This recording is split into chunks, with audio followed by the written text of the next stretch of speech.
अगर ये पैसे मैंने इंग्लिश प्रोफिशिएंसी टेस्ट में नहीं इन्वेस्ट किए होते तो मैं आज यहाँ लंदन में बैठकर इंटरनेशनल फाइनेंशियल मार्केट्स कवर नहीं कर रहा होता। तो ये पैसे मैंने सारे उसमें लगा दिए जो मैं शादी में शायद वेस्ट करता।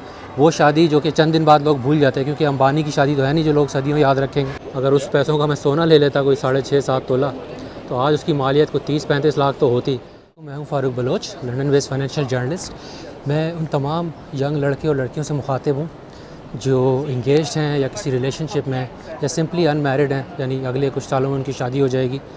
क्योंकि आप जितना पैसा अपनी शादी पे ख़र्च करेंगे, जिस तरह अपनी शादी करेंगे, उसका बराह रास्त आपके फ़्यूचर पे असर हो सकता है। बल्कि जितने पैसे आप बचाएंगे उसका आपको फ्यूचर में बहुत ज़्यादा फ़ायदा हो सकता है। इसकी एग्ज़ाम्पल मैं आपको अपनी लाइफ से दे सकता हूँ। मैंने 2008 में शादी की थी और उस वक्त मैंने जहेज़ में 1 रुपया भी नहीं लिया और बेगम को 25,000 का बजट दिया था कि भाई आपने इसी में अपनी शॉपिंग को मैनेज करना है। और तकरीबन आप कह लें कि 1.5 लाख रुपए में मैंने वलीमा किया था, तो ये तकरीबन $2.25 लाख बन गए थे। ये 2008 के जो डॉलर रेट्स थे उसके हिसाब से तकरीबन $2,500 बनते थे।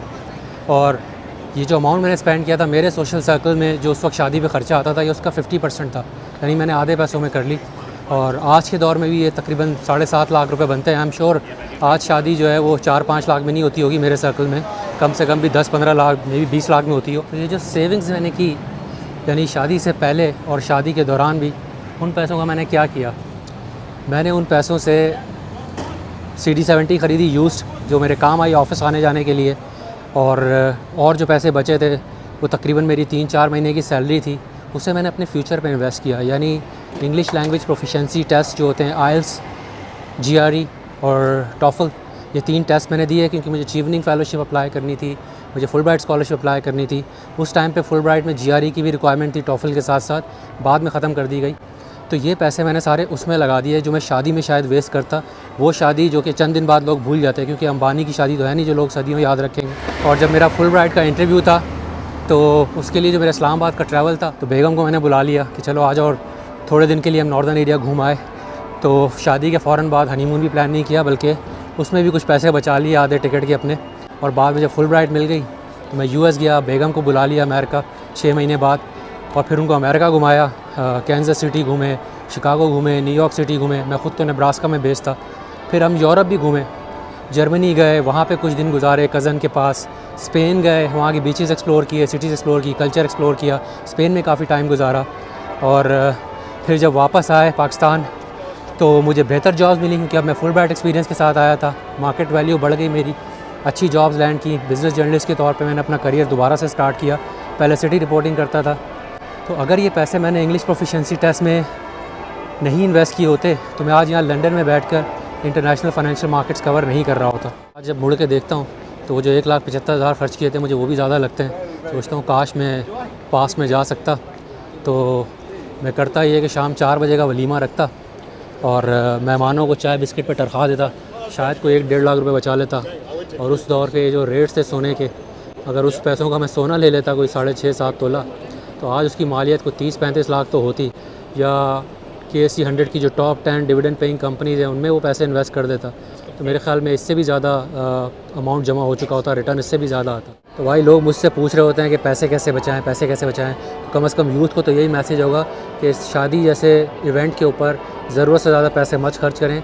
मैंने अपने टाइम पे जो एवरेज स्पेंड होता था उसका 50% स्पेंड किया, मुझे तो वो भी ज़्यादा लगता है, 10-20% में करनी चाहिए थी। लेकिन आप कोशिश करें, आप करें। और अगेन ये आसान नहीं होगा, प्रेशर मुझ पर भी बहुत था, सोशल प्रेशर था, फैमिली प्रेशर था। ऑब्वियसली जब आप कुछ ऐसा करने जाते हैं जो ज़रा अलग होता है तो फिर एक प्रेशर तो बिल्ड होता है कि लोग क्या कहेंगे। आंखें बंद कर लें, कान बंद कर लें, ना सुने इस लोगों की बातें, ना जो महंगी शादियाँ होती हैं उनमें क्या हो रहा है वो देखें, और अपने बजट के हिसाब से चलें। और कोशिश करें पहले अपना बजट डिसाइड करें कि मैं 30% पे या 20% में करूँगा। अगर 10 लाख में शादी होती है तो आप 2 लाख में करने की कोशिश करें, और उसके बाद प्लानिंग करें। क्योंकि जब आपको अपना बजट पता होगा तो फिर आप प्लानिंग भी उसी हिसाब से करेंगे।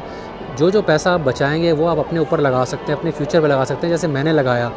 तो आप ज़रूरी नहीं है कि पढ़ने के लिए बाहर जाएं और आइल्स के और टॉफल के कोर्सेज़ करें। अगर कारोबार करना चाहते हैं तो जो पैसा बचाएंगे उसमें लगा सकते हैं।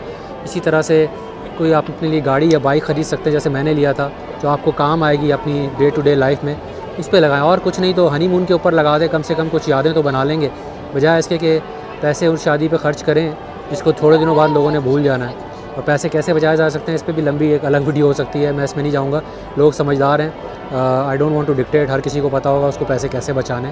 ख्वाहिशें ज़रूर पूरी करें लेकिन अननेसेसरीली लोगों को खुश करने के लिए पैसे मत खर्च करें, कि एक एक पैसा जो आप बचाएँगे फ्यूचर में आपके लिए क्या इम्पैक्ट क्रिएट करेगा आपको अंदाज़ा नहीं है। मेरी लाइफ में तो ये बहुत बड़ा इम्पैक्ट था।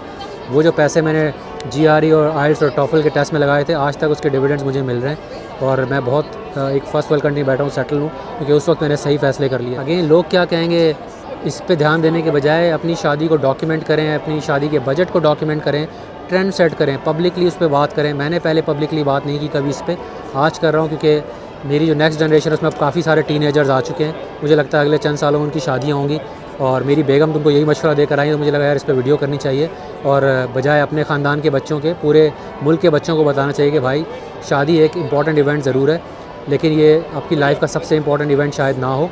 आगे आपकी ज़िंदगी में आगे बहुत सारे मौके आएंगे जहाँ आपको पैसे की ज़रूरत पड़ेगी, तो अपने पैसों को शुरू से आप अच्छा मैनेज करें और अपने ऊपर इन्वेस्ट करें और ट्रेंड सेट करें। जब आप अपनी शादी को डॉक्यूमेंट करेंगे तो लोगों को चैलेंज दें कि मैंने इतने % बजट में की है, इसको बीट करके दिखाओ। जैसे मैंने अगर 50% पे की है तो आप 30% पे करके दिखाएं।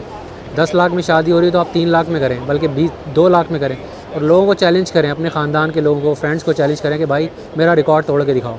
तो ट्रेंड ये सेट करें कि मुझसे अच्छी शादी करके दिखाओ लेकिन मेरे से कम बजट में करके दिखाओ, ताकि एक ज़्यादा बड़ा इम्पैक्ट क्रिएट कर सकें माशरे में। अगर आप और पर्सनल फाइनेंस रिलेटेड और सेविंग्स और इन्वेस्टमेंट रिलेटेड टिप्स लेना चाहते हैं तो मुझे सोशल मीडिया पे फॉलो करते रहें। आपसे जल्द दोबारा मुलाकात होगी किसी और वीडियो के साथ। अपना बहुत ख्याल रखिएगा। अल्लाह हाफ़िज़।